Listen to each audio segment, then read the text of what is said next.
ଶୀତ ପାଗରେ ଘରେ କିଛି ଯଦି ଇଭିନିଂ ସ୍ନାକ୍ସରେ ଛଣାଛଣି ଥାଏ ତାହେଲେ ତ ଆମକୁ ବାହାରକୁ ହୋଟେଲକୁ ଯାଇକି କିଛି ଆଣିବାକୁ ପଡ଼େନି। ତ ଦେଖନ୍ତୁ ମୁଁ ଆଜି ଆପଣମାନଙ୍କୁ ବନେଇକି ଦେଖାଉଛି ପଶ୍ଚିମ ଓଡ଼ିଶାର ଫେମସ୍ ଚାଉଳ ବରା ସହିତ ତେନ୍ତୁଳି ଝୋଳ ଆଉ ତା ସହିତ ଟମାଟୋ ଧନିଆ ପତ୍ରର ଗୋଟେ ଚଟଣି। ରେସିପିଟା ଖାଇବାକୁ ଯେମିତି ଟେଷ୍ଟି, ବନେଇବା ବି ବହୁତ ସହଜ। ବର୍ତ୍ତମାନ ମୁଁ ଆକୁ ହାତରେ ଭାଙ୍ଗିକି ଦେଖାଉଛି। ବରାଟା ଆମର ପୁରା କ୍ରିସ୍ପି ହେଇଛି। ଆକୁ ମୁଁ ଚଟଣି ସହିତ ସର୍ଭ କରିଛି।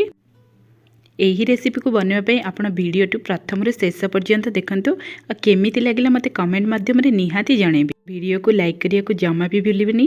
ଯଦି ନୂଆରେ ଦେଖୁଛନ୍ତି ମୋ ଚ୍ୟାନେଲକୁ ସବସ୍କ୍ରାଇବ୍ କରିଦେବେ।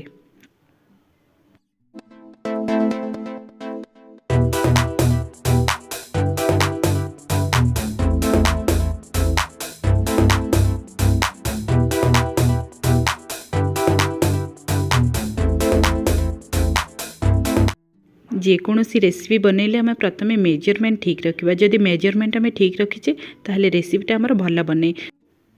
ମୁଁ ୟାକୁ ମାପିବା ପାଇଁ ଗୋଟେ ଛୋଟ ଗ୍ଲାସ୍ର ବ୍ୟବହାର କରିଛି। ଆପଣ ଚାହିଁଲେ କପ୍ ମଧ୍ୟ ବ୍ୟବହାର କରିପାରିବେ, ନଚେତ୍ ଗୋଟେ ବାଉଲ୍ ମଧ୍ୟ ବ୍ୟବହାର କରିପାରିବେ।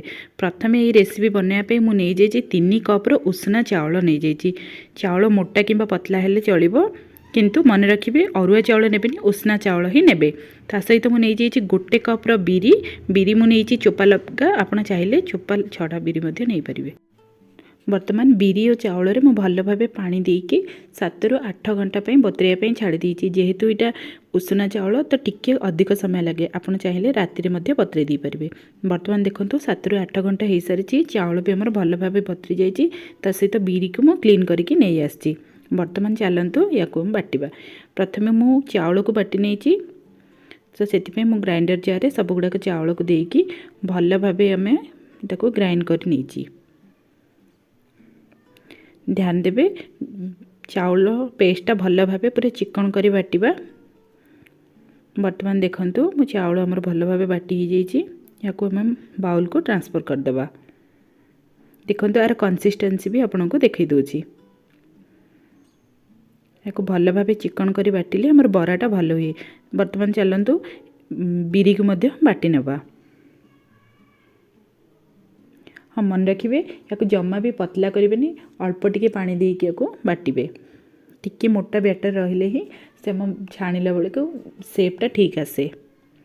ଦେଖନ୍ତୁ ବିରି ମଧ୍ୟ ବାଟି ନେଇଛି, ଚାଉଳ ପେଷ୍ଟ ସହିତ ବିରିର ପେଷ୍ଟ ମଧ୍ୟ ମିଶାଇ ଦେଇଛି।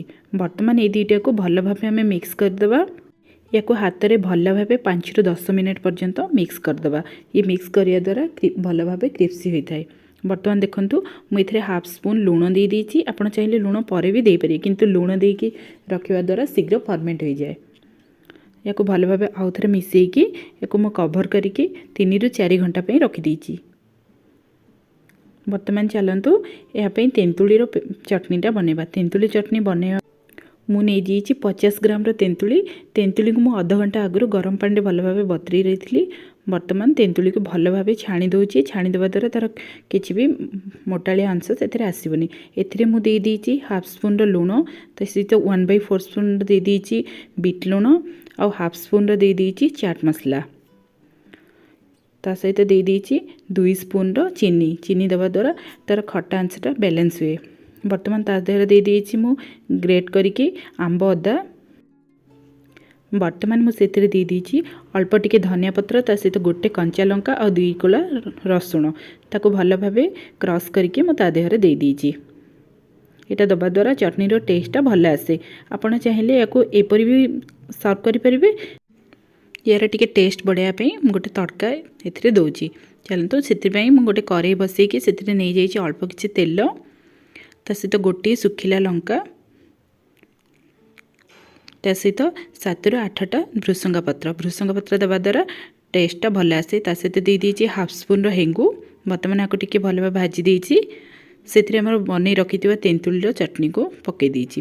ତାକୁ 2 ମିନିଟ୍ ଖଣ୍ଡେ ଫୁଟେଇ ଦେଇକି ବର୍ତ୍ତମାନ ଆମର ରେଡ଼ି ହେଇଗଲା ତେନ୍ତୁଳି ଚଟଣି। ଚାଲନ୍ତୁ ତା ସହିତ ମୁଁ ଆପଣମାନଙ୍କୁ ଟମାଟର ଚଟଣିଟା ବନେଇକି ଦେଖାଉଛି। ଏହି ଚଟଣି ବନେଇବା ପାଇଁ ମୁଁ ନେଇଯାଇଛି ପ୍ରଥମେ 3ଟା ଟମାଟୋ ନେଇଯାଇଛି ମିଡ଼ିୟମ୍ ସାଇଜ୍ର, କିଛି ଧନିଆ ପତ୍ର ନେଇଛି, ତା ସହିତ ନେଇଛି ଅଳ୍ପ ଟିକେ ପୁଦିନା ପତ୍ର, ଖଣ୍ଡେ ନେଇଯାଇଛି ଆମ୍ବ ଅଦା, ता सहित नहीं मु 7 ରୁ 8टा रसुण और 2टा सुखिला लंका। बर्तमान मु एसबू को ग्राइंडर जार रे दे देछि। सेतिरे दे देछि 1/4 स्पून रो बीट लुण दे देछि और हाफ स्पून दे देछि नॉर्मल लुण। बीट लुण दबा द्वारा चटनी टेस्ट एक भल आसे। बर्तमान आपको भल भाव गोटे स्मूथ पेस्ट बनै देछि। देखंतु हमर रेडी हो गला टमाटो और धनिया पत्र चटनी। ये चटनीटा हमर बरा सहित खाया पे बहुत भल लगे। बर्तमान चलतु आम बरा बनैबा। बरा पे हमर आणटा आगुरी प्रिपेयर होइके अछि। बर्तमान से मुझे देछि गोटे पिंच रो खाइबा सोडा और ताको भल भाव मिक्स कर नेछि। बर्तमान मु कढ़ाई रे दे देछि तेल और तेल को भल भाव गरम हवा पे छाड़दबा। बर्तमान आमर तेल भल भाव गरम हो जाइए। आम आम मिक्सचरटा को भल भाव हाथ में फेणिकी प्रथम चेक करवा। देखो मुझे गोटे पकईकी देखुची बराटा आमर ऊपर को बाहरी फुली आसूची। बर्तमान यहीपरि भाव में आमर बाकी पेस्ट रू छोट छोट पकुड़ी साइज आम पकेबा। और ध्यान देबे अधिक पकेबेनी, जेतिकी तेल अच्छे ताकू धरिकी ही पकेबे।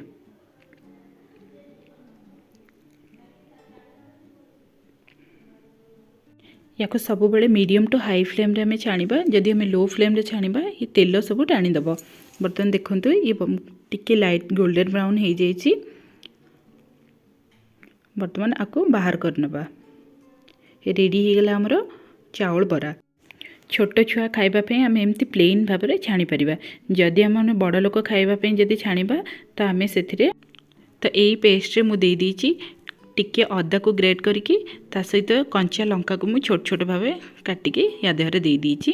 याको भल भाव मिक्स करी पुणी थरे आम पकुड़ी भलिया छोट छोट करके छाणीबा।